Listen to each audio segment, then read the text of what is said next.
Он живет один в лесу. К тому же он приручил одного из них, слизняка. Рема кормит своих слизняков разными видами пищи, в результате чего слизняки эволюционируют в редкие виды с особыми способностями. Рема разработал более чистую слизь, которая моет его посуду, а его слизь-мусорщик может есть его мусор. Рема мирно жил со своими слизняками в лесу. А потом Рема обнаружил в лесу группу мужчин, с которыми был раненый друг.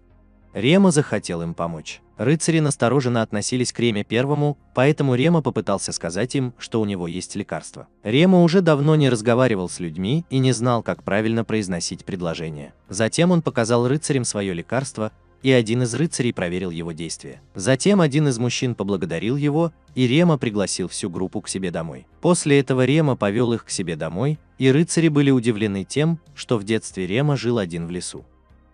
Внезапно у Ремы появились липкие слизняки, и рыцари хотели напасть на них, но Рема разрешил это недоразумение. Группа извинилась, и один из мужчин сказал ему, что он тоже укротитель монстров, и его первый монстр тоже был слизняком. После этого, когда они добрались до утеса, Рема показал им свою скрытую квартиру за заклинанием, и они были удивлены домом Ремы. Затем один из мужчин заметил, что у Ремы есть мебель только для одного человека, и когда Рема дал им целебное зелье, они были удивлены тем, что он сделал их сам. Затем Рема представился, и он узнал, что перед ним сидит Рейнхард Джамиль, глава благородной семьи. Он поблагодарил Рему за его помощь. Затем представились и другие мужчины. Это были рыцари Джамиля. Однако Рема узнал, что в лесу на них напали бандиты, и их друг Хьюз был ранен.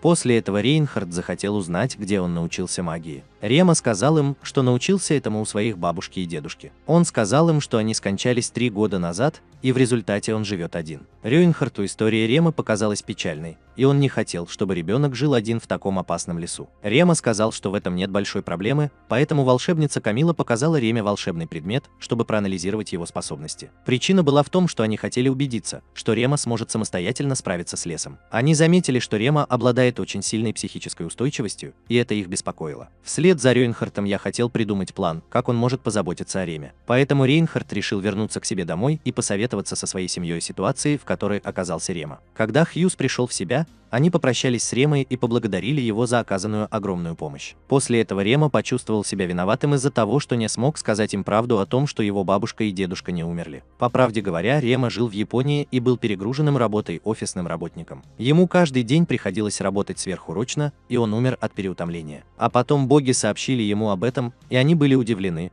что Рема был так спокоен, узнав, что он мертв. Рема сказал, что его смерть не стала для него неожиданностью, потому что он работал в компании, которая эксплуатировала его. А затем представился сам бог-творец Гейн. Они были богами из другого мира и сказали ему, что он умер жалкой смертью от чихания ночью. Рема не мог поверить, что его смерть была такой жалкой, и ему было стыдно. Когда он пришел в себя, Реме было позволено получить реинкарнацию. Боги сказали ему, что он получит новое тело и возродится 8-летним мальчиком. Он будет отправлен в другой мир, и у него сохранятся все его воспоминания. Перед тем, как Рема был отправлен в другой мир, боги помогли ему придумать историю о своем прошлом и дали ему советы и знания для его новой жизни. Реме также не разрешили никому рассказывать о своей реинкарнации, и он был отправлен в другой мир. Таким образом, Рема возродился в мире падения печати. Прибыв в другой мир, боги оставили Реме книгу знаний об этом мире и кое-какое оборудование. Затем Рема испытывает свои способности на прочность. Он также открыл для себя слизняков и воспользовался своей книгой инструкций. Однако Рема научился укрощать монстров с помощью магии. Именно по этой причине Рема жил один в лесу. Через несколько дней к нам заявились отец и жена Рейнхарда. Рема также познакомился со своей дочерью Элиарией, и он был счастлив познакомиться со всеми ними. А потом семья Джамиля заметила, что у Ремы много слизняков, и они задались вопросом, поместятся ли все эти слизняки в его квартире. После этого Рема приказал своим слизнякам слиться воедино. Тогда Элиза была поражена Ремой, так как она никогда не видела, чтобы у кого-то была такая большая слизь. После этого они сказали, что в их семье есть укротители монстров,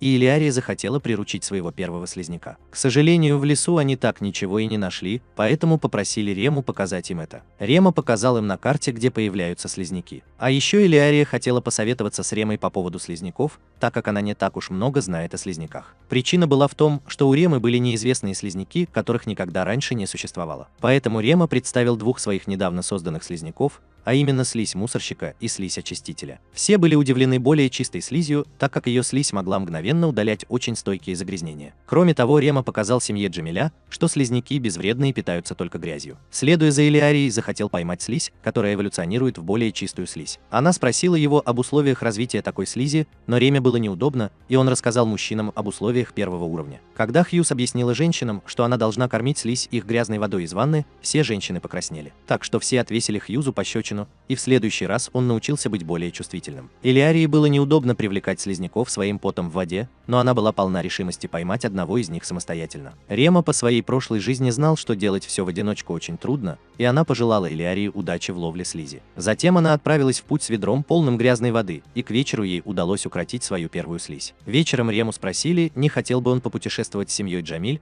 поэтому Илиария убедила Рему отправиться в путешествие вместе со своей семьей. Когда Рейнхард предложил Реме хранить его багаж в ящике для вещей своего слуги Сёбаса, семья Джамиль узнала, что у Ремы есть собственный ящик для вещей. Они были удивлены тем, что Рема может использовать продвинутую магию, и Элиза прониклась к Реме симпатией. Рема был доволен своим решением и начал собирать всю свою мебель и накопившиеся вещи. После этого он попрощался со статуями богов, которые создавал. На следующий день Рема был готов отправиться в путь, и семья Джамиля забрала Рему на руки. Затем Сабус применил заклинание измерения, и из его портала появились две повозки с лошадьми. По дороге в соседний город Гимул, семья Джамиль узнала, что Рема овладел всеми элементами магии. Кроме того, Рема сказал, что он все еще может пользоваться алхимией. Семья Джамиля была впечатлена тем, что Рема обладает таким количеством редких талантов. Когда наступила ночь, карета внезапно остановилась, и Илиария упала в объятия Ремы. Они оба покраснели. Семья Джамиля узнала, что у них возникли проблемы из-за землетрясения. Рема предложил им свою помощь и вытащил плащ, который он шил из своих липких шламов.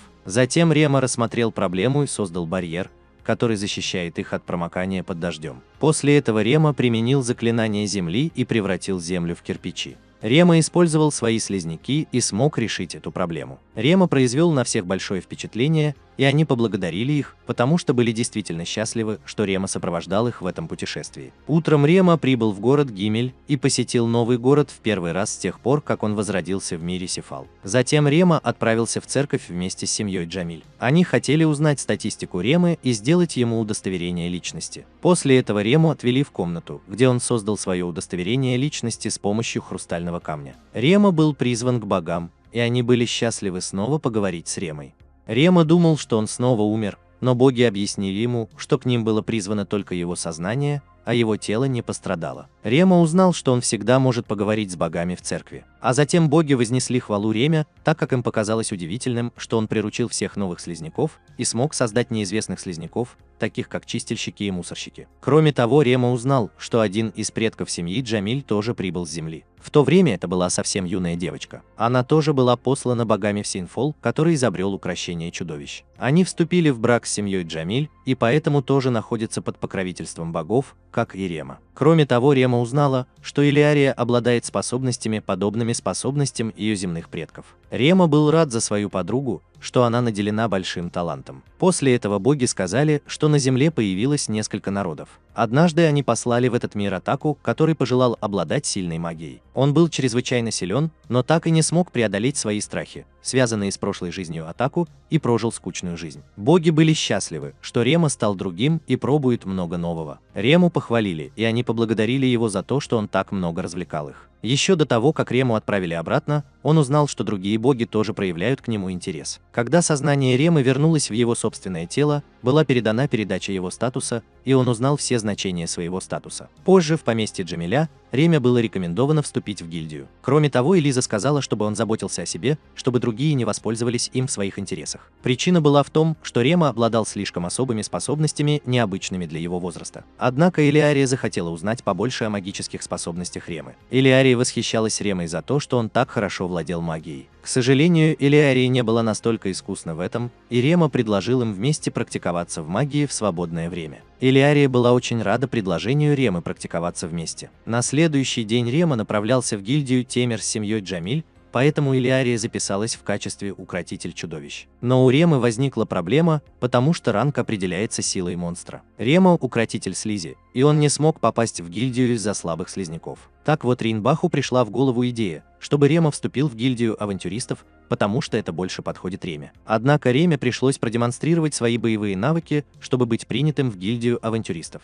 Во время своего первого испытания Реме пришлось поражать различные мишени из лука и стрел. У Ремы не было никаких проблем с тренировкой, и он с легкостью поражал все мишени. Мастер гильдии и семья Джамиля были впечатлены высоким уровнем мастерства Ремы. После этого Рема должен был поражать движущиеся мишени из своего лука. Рема поразил все мишени и смог пройти вторые испытания. После того, как он поразил все мишени, на него напал мастер гильдии. Реме удалось отбить эту атаку, и он смог пройти все испытания. После этого Рема был зарегистрирован как авантюрист, и он сразу же получил свое удостоверение авантюриста ранга G. Затем Реме объяснили, что он должен выполнять задания, чтобы повысить свой ранг. После этого Рема оглядел гильдию и решил выбрать задание на уборку в качестве первого заказа. На следующий день он познакомился с Мией. Она была вне себя от радости, увидев, что Рема готов помочь ей решить ее проблему с мусором. Рема узнала, что мусорная свалка рядом с ее домом больше никем не расчищается, а также что мусор попал в дом Мии через сломанную стену. Рема вызвал своего уборщика и слизняков-мусорщиков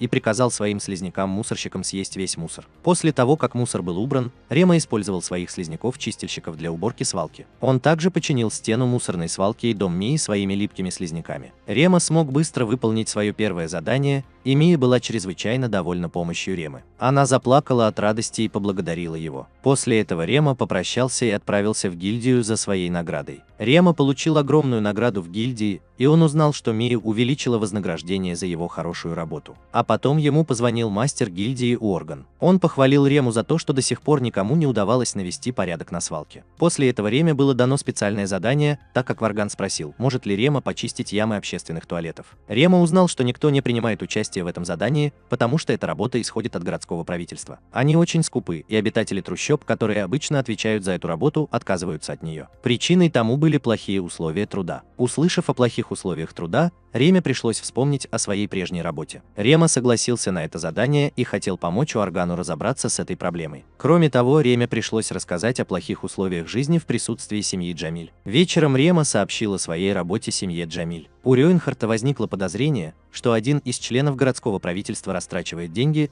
и он поручил своему чиновнику расследовать это дело. Семья Джамиль немедленно согласилась помочь обитателям трущоб и подготовила контрмеры. На следующий день Рема стоял перед общественными туалетами и был потрясен неприятным запахом, исходившим из них. После этого Рема собрался с силами и призвал своих слизняков. Затем он надел защитную одежду от зловония и начал спускаться в первую яму. Оттуда исходило отвратительное зловоние, и Рема немедленно приказал своим слизнякам-падальщикам съесть грязь. Затем Рема воспользовался своим умением мыть посуду и продезинфицировал помещение. Реме быстро удалось очистить первую яму, и его слизняки и падальщики размножились от множества питательных веществ, которые они съели. После этого он просмотрел их статистику по своим слизнякам и заметил, что в ямах содержатся токсичные вещества. Рема сообщил о ядовитых миазмах в яме мастеру гильдии и семье Джамиля. И Лиза и Илиария были обеспокоены тем, что Рема вдохнул какое-то ядовитое вещество. Рема был рад их заботе и заверил их, что он здоров.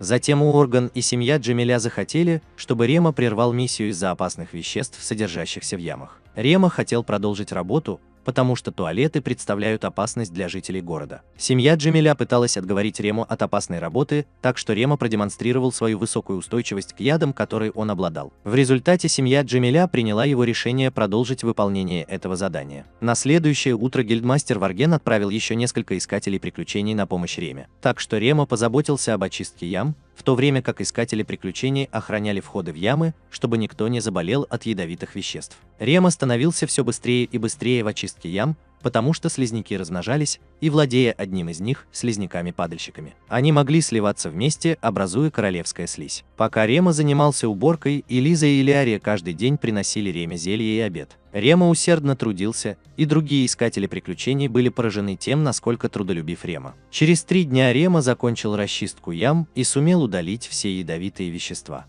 После этого Мия очень гордилась Ремой за то, что ему удалось все вычистить. После этого Рема сразу же отправился доложить мастеру гильдии Варгену о своем выполненном задании. Рема вернулся совершенно измученный в особняк семьи Джамиль. По дороге домой он вспомнил, как его мать ждала его каждое утро. Когда она умерла, Реме было грустно, потому что рядом не было никого, кто тепло приветствовал бы его, когда он возвращался домой. А потом он открыл дверь, Элиария и остальные ждали возвращения Ремы с его тяжелой работы. Рема был доволен своей жизнью в новом мире, потому что нашел любящую семью, и он начал плакать. Рема поблагодарил их за то, что они познакомились с милой семьей Джамиля, поэтому Элиза и Элиария обняли его. В этот момент он вспомнил то теплое чувство в своем сердце, которое всегда испытывал благодаря своей матери. А затем Рема отправился спать и, наконец, смог отдохнуть и восстановить свои силы. На следующий день Элиария приготовила завтрак. Она хотела сделать Рему счастливым. Ее мать и слуги помогли Элиарии сделать ему сюрприз. А затем Рема поблагодарил за вкусный завтрак. Рема попробовал приготовленную Элиарией еду, и Хьюз по неосторожности отпустил глупое замечание и тут же пожалел о том, что сказал что-то. После завтрака Рему и семью Джамиль видели на горе за пределами Гимеля. Так вот, Рема захотел научить Элиарию пользоваться магией. После этого Рема объединил два разных заклинания и применил магию огня,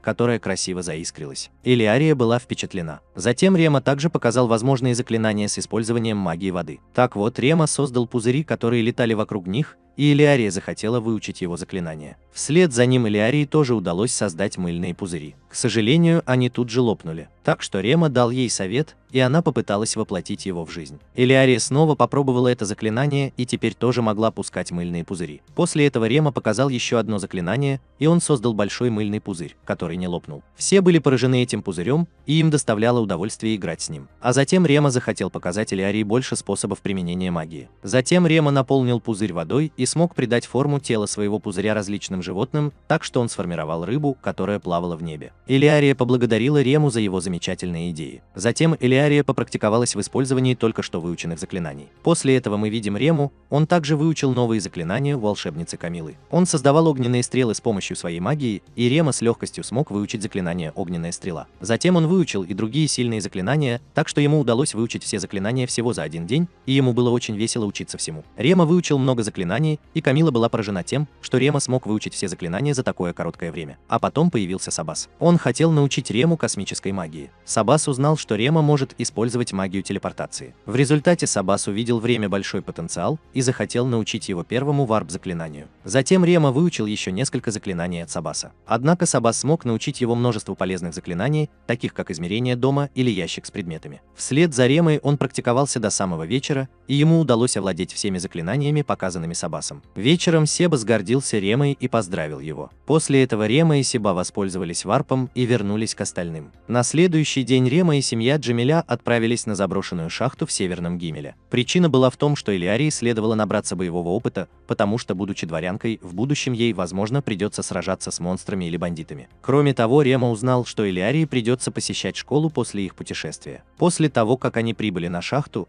Рема вызвал всех своих слизняков из своего дома в измерении, и они отправились сражаться с монстрами в шахте. Рыцари семьи Джамиль сказали Реме и Элиарии, что в шахтах есть ловушки, поэтому они всегда должны ходить за ними. А затем они обнаружили первого монстра. Это был гигантский богомол. Хьюз пожелал Элиарии удачи в ее борьбе, и Элиария попыталась победить монстра ледяными стрелами. Все очень беспокоились за нее, но Элиарии удалось победить своего первого монстра. Пока они шли дальше, появились еще 4 монстра, и Реме тоже разрешили сразиться. Он воспользовался 2 короткими мечами и атаковал монстров. Рема продемонстрировал свои навыки, и ему с легкостью удалось победить сразу 4 монстров. Элиария была впечатлена, а остальные уже догадались, что Рема также силен в ближнем бою. Когда они уже собирались возвращаться, Элиария заметила металлическую слизь. Элиария хотела поймать эту слизь, и она использовала магию льда, чтобы остановить убегающую слизь. А потом Элиария взяла металлическую слизь в свои руки и захотела подарить ее Реме. Рема был счастлив и поблагодарил Элиарию за новую слизь. После этого он посмотрел на своих слизняков и захотел покормить их металлической слизью. Так что Рема применил свои навыки алхимии и превратил ржавчину на земле в высококачественный металл. Все были поражены алхимическими способностями Ремы и не могли поверить, что Рема может создать высококачественный металл с помощью красного песка. Вечером Рейнбах познакомил Рему с торговцем Сержем Морганом. Вслед за ним Рема показал ему свой высококачественный металл. Продукция Ремы произвела на Сержа сильное впечатление, и он захотел помочь Реме продать свой товар. Тогда Рема спросил, не может ли Серж сохранить свою личность в секрете. Семья Джамиля объяснила Сержу сложившиеся обстоятельства так, что это могло бы вызвать много проблем, если бы кто-то узнал, что высококачественные товары были созданы маленьким мальчиком. После этого Рейнхард сказал, что вся прибыль должна достаться Реме. Рема был удивлен, и вся семья Джамиля согласилась с решением отдать Реме всю прибыль. Так что Рема был счастлив и с нетерпением ждал дальнейшего сотрудничества с Сержем. В последующие дни все искатели приключений были вызваны в гильдию, и мастер гильдии сообщил им, что в шахтах были обнаружены сильные монстры. Мастер гильдии хотел, чтобы все помогали им охотиться на монстров. После этого они приготовились уничтожить монстров в шахтах. На следующий день Рема изучил способности своего слизняка, и Илиария задалась вопросом, что же Рема делает. Рема захотел посмотреть, что же не нравится его металлической слизи, и он обнаружил, что его металлическая слизь боится кислоты. А потом его слизь превратилась в шарик, и во время игры другие искатели приключений захотели его поднять. Так что Рема немедленно отправил своих слизняков обратно в свое измерение домой. Илиария велела ему позаботиться о себе во время выполнения задания. После этого Рема и другие искатели приключений отправились на рудник Гимуль. Тогда они увидели два разных пути, поэтому разделились на две группы, чтобы уничтожить всех монстров в шахтах. Когда они углубились в шахту, Мия захотела узнать, скольких слизняков приручил Рема. Он ответил, что уже приручил более 4 слизняков. Другие искатели приключений не могли поверить, что Рема может контролировать такое количество слизняков, и были впечатлены им. А затем они столкнулись с монстрами, и группа Ремы встала в боевую стойку. Они с легкостью победили монстров. Внезапно они заметили еще больше монстров. Поэтому Рема предложил атаковать монстров летучих мышей с помощью своего заклинания звуковой бомбы. Затем Рема вызвал заклинание, которое атаковало монстров звуковыми волнами. В результате Реме удалось победить всех монстров всего одной атакой, и они нашли гору, полную мертвых летучих мышей. Затем Рема призвал своих липких слизняков и приказал им съесть летучих мышей. После того, как все летучие мыши были разложены слизняками Ремы, они решили вернуться из шахты. Внезапно они узнали, что в шахтах были замечены сильные гоблины, которые ранили вторую группу искателей приключений. У главы гильдии появился план действий. Его план состоял в том, чтобы все искатели приключений окружили гоблинов. А затем искатели приключений вернулись в шахту и заманили опасных гоблинов. Мии удалось заманить гоблинов в ловушку, расставленную Ремой. После этого гоблины были полностью растворены в ловушке кислотой, а оставшиеся в живых вместе с Ремой победили других гоблинов с помощью магии и отравленных дротиков. Тем временем другой искатель приключений находился в середине шахты и сражался с гоблинами. Рема и его команда победили многих гоблинов, но они заметили, что их стрелы заканчиваются и что появляется все больше гоблинов. Поэтому Рема попытался придумать какой-то план, но, к сожалению, число раненых продолжало увеличиваться. Некоторое время спустя гоблины одержали верх, и Рема придумал план, как победить всех гоблинов с помощью своих слизняков. Вслед за Ремой он призвал более 4 слизняков, и слизняки окружили сильных гоблинов всего за короткое мгновение. Затем он применил свое заклинание звуковой бомбы, и ему удалось обездвижить всех гоблинов. А затем он приказал своим слизнякам сражаться против гоблинов. Реме удалось победить многих гоблинов, и он дал искателям приключений шанс победить. Мастер гильдии Варген приказал всем поддержать Рему,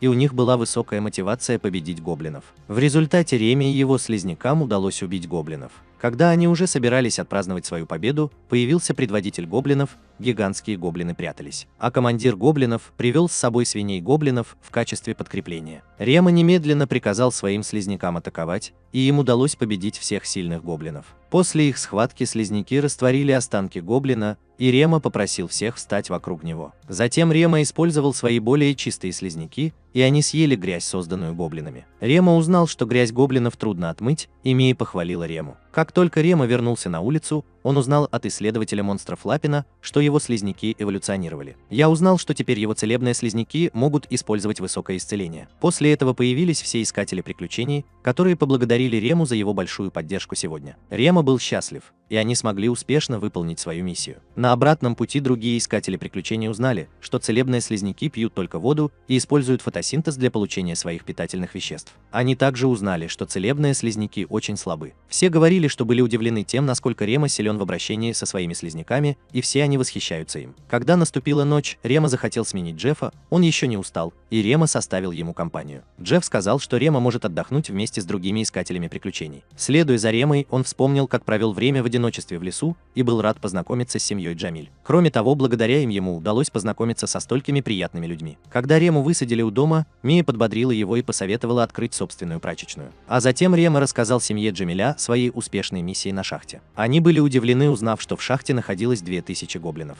Тогда Рема тоже захотел поговорить с ними. Так вот, он рассказал им о своем желании открыть собственное дело по стирке белья. Так вот, Илиария была ошеломлена решением Ремы стать независимой и захотела узнать причину его решения открыть прачечную. Однако Рема сказал, что он благодарен семье за любовь. Он ответил, что не хочет, чтобы его и дальше баловали, потому что он не хочет причинять какие-либо неудобства семье Джамиля. Илиария была очень опечалена его решением. Но Элиза понимала Рему в том, что он тоже хочет повзрослеть. Так что Элиза приняла решение Ремы, но сказала, что ему всего 11 лет и ему не нужно беспокоиться, потому что все члены их семьи любят его. Рейнхард и Рейнбах тогда сказали, что они уже почувствовали его желание работать на себя, потому что он был очень зрелым для своего возраста.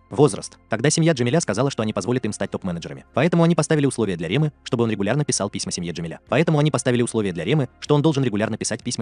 Мальчик, тогда семья Джамиля сказала, что они позволят им стать топ-менеджерами. Поэтому они поставили условия для Ремы, чтобы он регулярно писал письма семье Джамиля, а также почаще навещайте их. Рема был мне очень благодарен, и Илиария также поставила ему одно условие. Она сказала, что они не будут видеться в течение 3 лет, потому что ей нужно поступить в Академию магии. Рема должен сдержать свое обещание проводить с ней много времени, когда у нее будут каникулы. В результате Рема сказал, что не забудет о своем обещании. После их разговора Элиза сказала, что до тех пор, пока их семья не уедет из города, Рема должен продолжать ночевать в семейном особняке Джамиля. И Рема согласился продолжать жить с семьей Джамиля. Я последовал за Ремой, а затем спросил, как долго семья Джамиль пробудет в городе Гимель. Именно так Рема и узнал о лягушках Грёля. Это были лягушки, из которых можно было сделать лекарства или доспехи. Рейнбах сказал, что они появляются только в определенное время года. Рема подумал, что семья Джамиля хочет поймать лягушек Греля. Поэтому Рейнбах ответил, что они охотятся на птиц ламарин. Однако Илиария показала Реме фотографии прекрасных птиц ламарин. После этого Реме предложили отправиться на поиски птиц ламарин вместе с семьей Джамиль. После этого Рейнхард спросил о планах Ремы открыть собственное дело. Затем Рема сказал, что хочет продолжать выполнять задания в качестве искателя приключений и что он планирует открыть прачечную со своими чистящими слизями. А затем горничные сказали, что чистящая слизь Ремы может удалить все пятна и творить настоящие чудеса. Рейнбаху захотелось поддержать Рему, и он решил обратиться за помощью к торговцу Сержу и дать ему совет. Внезапно Рейнхард попросил об одолжении.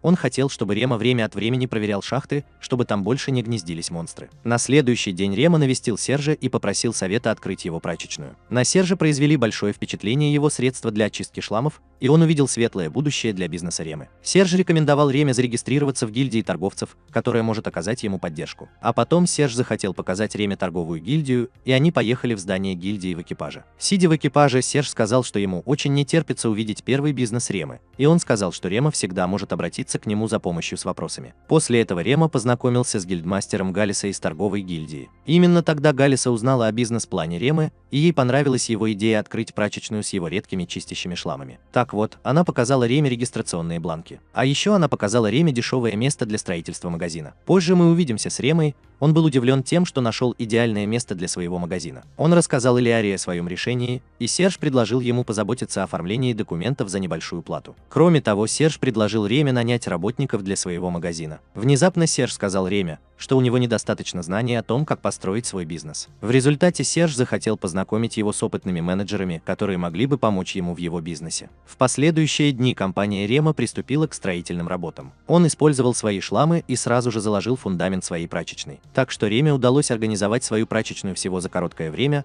а рыцари семьи Джамиль помогли Реме. Они сказали, что Рема может обратиться к ним за помощью в любое время. На следующий день Мия и другие искатели приключений тоже объявились там. Они разрисовали стену Ремой. Мия сказала, что гордится Ремой, и искатели приключений с нетерпением ждали открытия прачечной Ремы. Затем Валана сказала, что все они станут постоянными клиентами его прачечной, и Рема заранее поблагодарил их. Через несколько дней его магазин был достроен, и он назвал его «Бамбуковый лес», потому что знал, что выбранное им название идеально подходит для топ-менеджера. Тогда Илиария сказала, что Рема все еще может посадить цветы, чтобы сделать свой магазин лучше. Реме очень понравилась ее идея, и они разбили цветочную клумбу. После этого Илиария забеспокоилась, что Рема слишком много работает. Рема ответил, что он привык много работать и не возражает против этого. Тогда Рема сказал, что раньше он мастерил кукол и хотел бы в будущем подарить ей куклу, сделанную своими руками. Илиария с нетерпением ждала возможности провести время с Ремой, занимаясь изготовлением кукол. Вечером Рема хотел устроить вечеринку, чтобы поблагодарить всех своих друзей, которые ему так сильно помогли. Внезапно Рема решил сходить в церковь. Так вот, Рема пошел в церковь, и его душа перенеслась в царство богов. Куфа поприветствовал Рему, и он заметил, что других богов там нет. Куфа сказал, что Лулуша ходит по магазинам на земле, а Гейн наслаждался праздным концертом. Так что Рема был удивлен, и Хуфа рассказал ему о своих собственных увлечениях. Рема узнал, что у Хуфа было много опасных приключений на земле, потому что он обожает делать первоклассные вещи. К тому времени время уже истекло, и Хуфа сказал ему, что его разум приспосабливается к его телу, и в результате он становится все более похожим на ребенка. Рема понял, что хотел ему сказать Хуфа, и поблагодарил Хуфа за его совет. После этого Рема отправился домой и уже с нетерпением ждал своей вечеринки. На следующий день Рема пригласил на вечеринку всех своих друзей, и все с нетерпением ждали вечеринки у Ремы. А потом мы увидели Сержа. Он ехал в экипаже с 2 людьми. Он хотел познакомить их с Ремой. Тем временем Рема и Илиария готовили еду с помощью горничной Ариане и Лилии. Они приготовили очень вкусную еду для вечеринки. А потом Илиария сказала, что Серж приехал в свою прачечную вместе с рабочими. 2 близнецов были удивлены тем, что владелец магазина 11-летний мальчик. Серж ответил, что Рема уже очень взрослый человек для своего возраста. Затем появился Рема. И Серж поздравил Рему с тем, что он закончил стирку белья. После этого Рема был представлен 2 близнецам Карле и Калуму. Серж тогда сказал, что эти 2 близнецов тоже очень молоды, но уже обладают большим опытом, который принесет ему много преимуществ. Рема хотел показать им 2, как работает его прачечная, поэтому Рема сказал, что белье упаковывается в пакет, а затем клиент получает чек на претензию. Пакеты с грязным бельем, находящиеся в комнате, затем очищаются с помощью чистящих шламов. Близнецы захотели посмотреть на чистящих шламов, поэтому Рема показал им свои шламы. Шламы работали, и близнецы были удивлены, увидев так много шламов. Рема сказал, что шламы могут удалить любую грязь, и им нужно только проверить, как закончится этот процесс. Эти 2 сразу же поняли, как устроен процесс в его прачечной. В результате Рема заметил, что у этих 2 уже есть большой профессиональный опыт. Затем Рема показал помещение для персонала своего магазина. Затем им показали общежитие для рабочих, и он предложил им самим выбрать себе комнату. Внезапно перед ними появилась Мия и другие его друзья-искатели приключений. Так вот, у Ремы началась вечеринка, и им подали всю восхитительно приготовленную еду Ремы. А потом Рема захотел произнести речь, и он очень нервничал. После этого Рема начал свою речь, и Мия гордилась Ремой за то, что он такой взрослый. Затем он поблагодарил своих друзей за то, что они пришли в его магазин,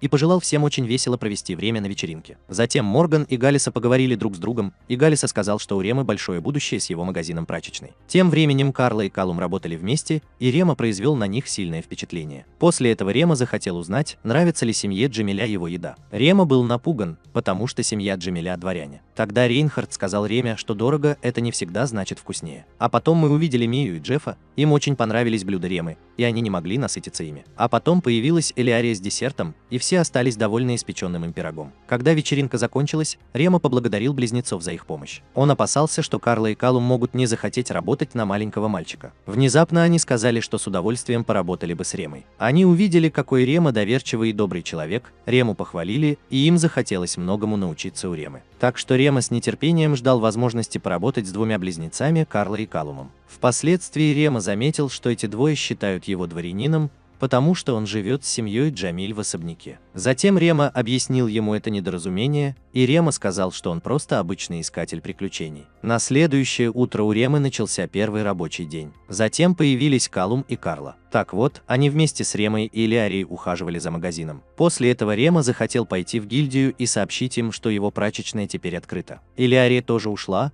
У нее были занятия по магии, и она попрощалась с Ремой. А потом мы видим Рему в доме гильдии, и искатели приключений уже знают об открытии прачечной Ремы. Они хотели заехать в прачечную Ремы по дороге домой, проследили за тем, как искатели приключения отправились на работу, и Рема тоже согласился на задание. После этого Мален пожелал ему получить массу удовольствия от его квеста. Во второй половине дня он заглянул в разум Гимели и победил всех монстров. Тем временем его слизняки собирали травы для его поисков. Когда Рема закончил свои поиски, он увидел много посетителей. Рема сразу же телепортировался в прачечную, и многие клиенты остались довольны обслуживанием Ремы. Однако слизняки Ремы почистили белье клиента, и к вечеру им удалось сделать так, чтобы все клиенты остались довольны. Внезапно Рема заметил, что у 2 близнецов за весь день не было перерыва. Рема захотел нанять новых сотрудников и решил стать хорошим работодателем. Так вот, Рема разработал план создания хороших условий труда. Следуя этому плану, Рема поступил в гильдию торговцев. Галиса уже тогда ожидала, что его бизнес будет успешным, и она позаботилась о найме новых работников. После этого семья Джамиля узнала о том, что у него выдался отличный рабочий день, и они были счастливы за Рему. После их разговора Рема захотел лечь спать, и Илиария пожелала ему сладких снов. После этого он вспомнил о своей прежней жизни офисного работника и был счастлив, что теперь живет такой мирной жизнью. На следующий день мы увидели прачечную Ремы, и у него было много довольных клиентов. Кроме того, женщины были шокированы тем, что все пятна были вычищены, и Рема сказал 2 менеджерам, что собирается обратиться в торговую гильдию. Рема навестил мастера гильдии Галесу, и она хотела познакомить его с квалифицированными кандидатами. Затем многие кандидаты познакомились с Ремой и были шокированы тем, что Рема маленький мальчик. После того, как Рема рассказал им, что он владелец владелец прачечной «Бамбуковый лес». Он также сказал, что использует слизь для чистки всего, и люди, которые не захотели с ним работать, могут отклонить предложение о работе. Многие соискатели чувствовали себя неуверенно, работая на маленького мальчика. К тому же им не нравились слизистые монстры. После этого большинство из них ушли, и 2 человека согласились работать с Ремой. Именно так представились Фэй и его дочь Лилин. Затем Фэй показал свою поврежденную ногу и спросил, может ли он работать в прачечной Ремы, несмотря на сломанную ногу. У Ремы не было никаких проблем, и он поинтересовался, смогут ли его пятки вылечить ногу Фэй. После этого Рема рассказал, что у них есть общежитие для рабочих, и Рема заметил, что они ненормальные люди. Внезапно Рема спросил, почему у них с собой оружие. Фэй сказал, что в прошлом они работали наемными убийцами, но хотели бы изменить свою жизнь. Джалиса знала об их прежних местах работы и заверила Рему, что они оба очень милые люди. После этого Лёлинг поделилась своей историей о том, что у них больше не было работы, потому что их хозяин проиграл войну. Так вот, они работали на шахтах, но отец Лёлинга сломал ногу, и они тоже больше не могли там работать. Так вот, этих двоих тогда наняла компания Рема, и они были очень благодарны за предложение о работе. Тогда же Рема спросил их, не могли бы они позаботиться о безопасности его магазина прачечной. После этого Рема показал 2 новым сотрудникам свой магазин прачечной. В результате им обоим очень понравился его магазин, и они с нетерпением ждали возможности поработать с Ремой. Затем Рема познакомил своих новых сотрудников, Фэй и Лилинг, с близнецами-менеджерами. Они познакомились друг с другом поближе и с нетерпением ждали совместной работы. А затем они узнали о последовательности выполнения работ, и Лилин была удивлена количеством слизняков.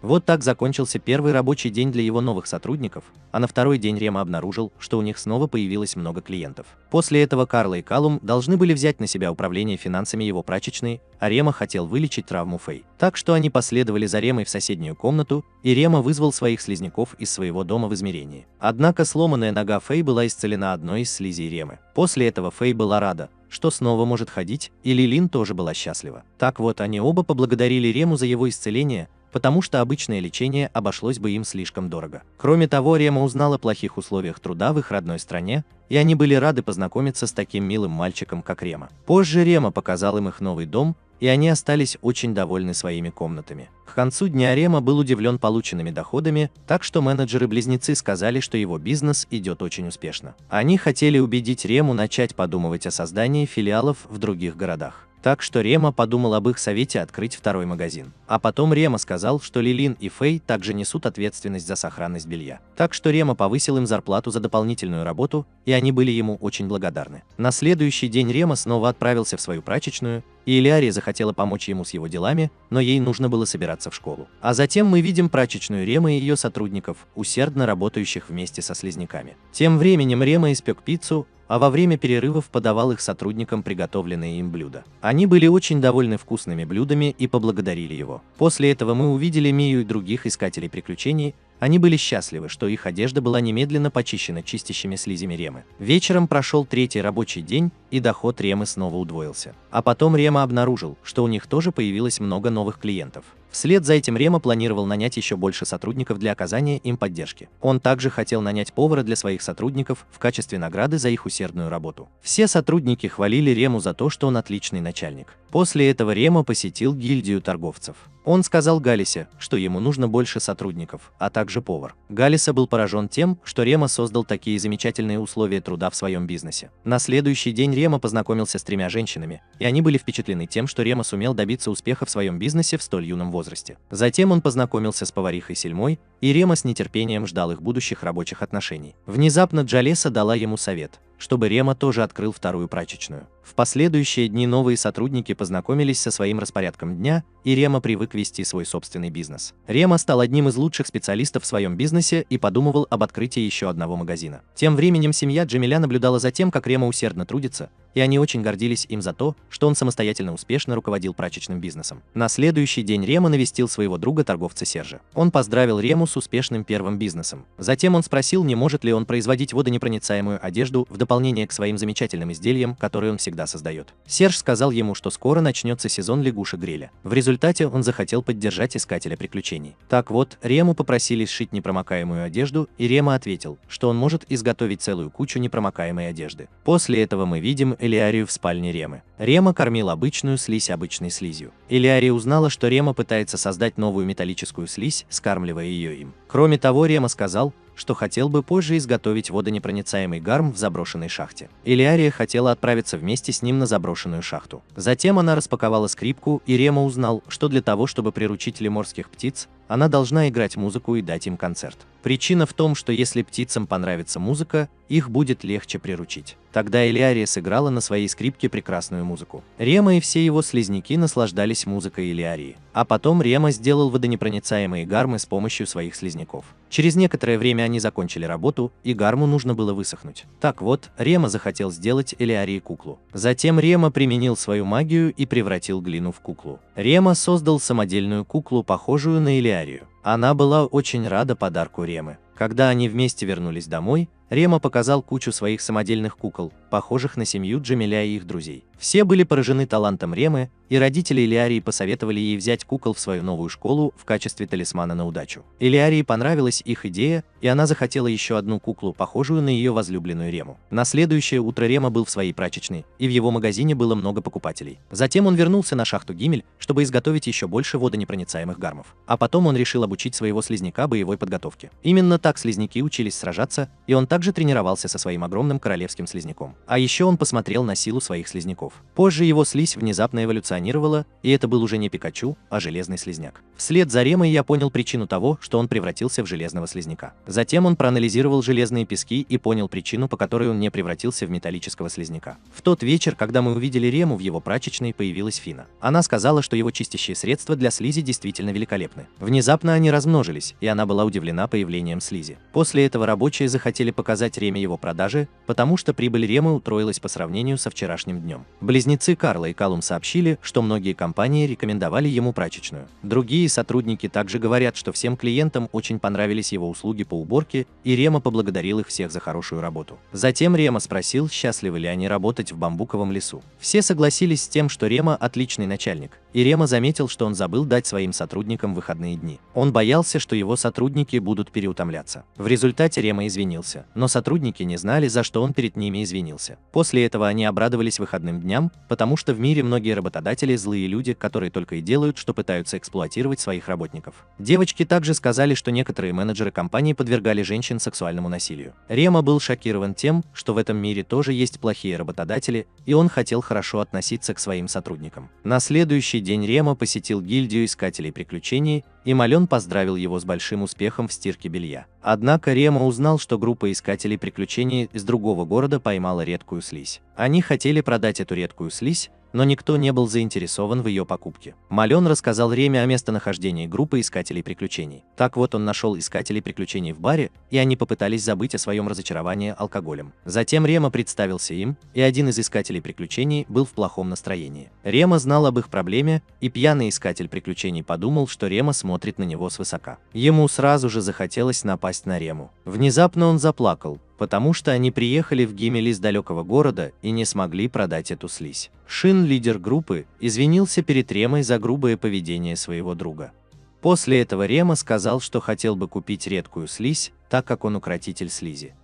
Шин согласился с ним купить захваченную ими слизь, и он позволил Реме определить цену. Однако Рема видел редкую слизь, и она отличалась от ранее прирученных им слизняков. Рема заинтересовался ею, и искатели приключений пришли в восторг от этой новости. После этого Рема заплатил много денег, и Кай хотел спросить, обязательно ли он заплатит им 2 золотые монеты за слизь. После этого Рема сказал искателям приключений Шину и Каю, что скоро они смогут зарабатывать деньги, ловя лягушек Греля. Кроме того, Рема был первоклассным специалистом и сказал, что у него есть прачечная. Он предложил им навестить его, если они проявят интерес. После этого Рема телепортировался ко входу в шахту Гимель и посмотрел на способности своего нового слизняка. Теперь у него была кровавая слизь, и он хорошо умел сосать, так что его слизь могла высасывать кровь из мертвого монстра. Рема был очень доволен своей новой слизью. После этого Рема мирно провел следующие дни в своей прачечной, а также сделал для Элиарии еще одну куклу, похожую на него самого. Затем мы видим богов. Они наблюдали за Ремой в царстве богов, и они были очень счастливы, что Рема наслаждался своей новой жизнью Исекая. Внезапно он поперхнулся своим чаем с пузырьками. Некоторое время спустя Рема просмотрел книгу о лягушках Грёля. Элиария сказала, что завтра ее семья хочет научить ее новым навыкам укрощения монстров,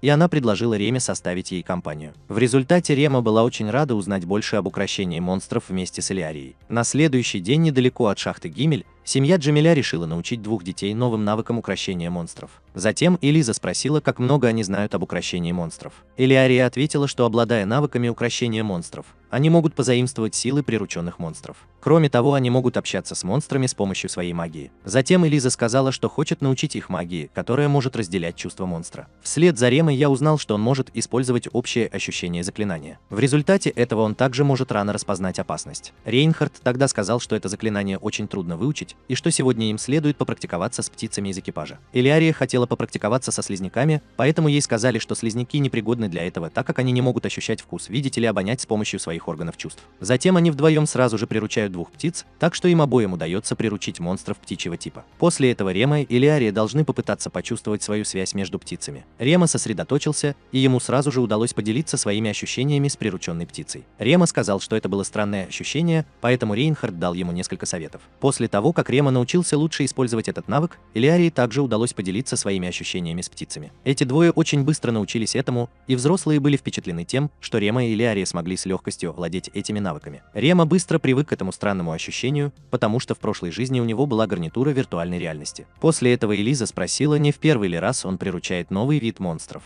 Именно тогда он узнал, что никто не может приручить все виды монстров. Каждый может приручить только тех монстров, для которых он подходит. Так вот, Рема узнал, что ему удалось приручить так много слизняков, потому что у него есть сродство к слизнякам. Впоследствии Рейнбах сказал, что каждый укротитель монстров должен сам выяснить, какие монстры ему подходят. Именно тогда Рема узнал, что Рейнбах подходит для укрощения монстров с помощью чешуи. Тогда Рейнхард сказал ему, что он не может заключать контракты с монстрами птичьего типа. После этого Элиза рассказала о своем типе монстра и назвала его Фенриром. Рема думал, что Фенрир – это враг, но это недоразумение было устранено. Кроме того, Элиза сказала ему, что ей удалось приручить монстров волчьего типа. Рема был впечатлен Элизой, и он не мог поверить, что она приручила еще 20 монстров Фенрира. Кроме того, у нее было еще 100 других монстров волчьего типа. Вслед за Рейнхартом он сказал, что его жена очень талантлива, потому что Фенриров очень трудно приручить. Впоследствии Рейнхард сказал, что раньше он чувствовал себя неполноценным, потому что был просто средним человеком по сравнению со своим отцом и Элизой. Его отец смеялся над тем, что вместо этого он стал хорошим фехтовальщиком, а Рема был очарован семьей Джамиль. Тогда Элиария задалась вопросом, о чем же думает Рема. Внезапно Элиза сказала, что Рейнбах производит гораздо большее впечатление,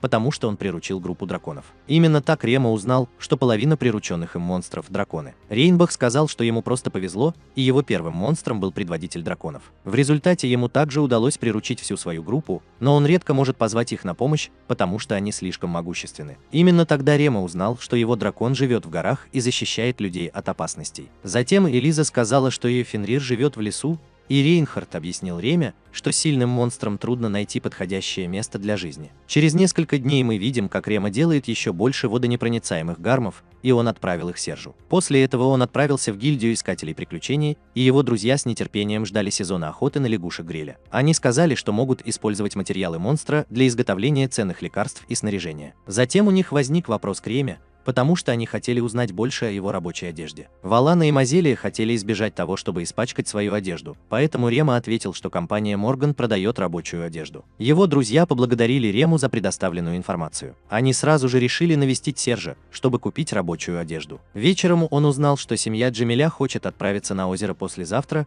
потому что Элиария хочет приручить птицу лемура. После этого Рема тоже попрактиковался со своей гитарой. Он тоже хотел попытать счастье на концерте, так что Рема с нетерпением ждал их совместной поездки на озеро. Внезапно он понял, что после их поездки Элиарии нужно будет идти в школу, и ему стало немного грустно по этому поводу. 2 дня спустя Рема и семья Джамиль уже направлялись к озеру. Элиария очень устала, и она была впечатлена тем, что у Ремы было так много энергии. Рыцарь сказал, что Элиария тоже хорошо держится и что Рема просто особенный человек. А потом Рема познакомился с Шином и его группой искателей приключений. Рема захотел поговорить с ними еще немного, и Шин поблагодарил его. Внезапно знак искателя приключений принес извинения, потому что ему стало стыдно за то, что он побеспокоил его, когда тот был пьян. Он также поблагодарил Рему за его совет, как заработать деньги с помощью лягушек Греля. Рема был счастлив, а Шин и его группа захотели посетить его прачечную после завершения своих поисков. А потом он побежал к озеру, и они стали наблюдать за прекрасными лемурскими птицами, парящими в небе. Птицы погнались за лягушками, и Рема тоже обнаружил своих друзей. Они также приложили немало усилий для того, чтобы поймать лягушек Греля и заработать много денег. После этого Рейнхард увидел, как кто-то пытался приручить птицу Лимер. Этот странный парень очень плохо играл на своей флейте,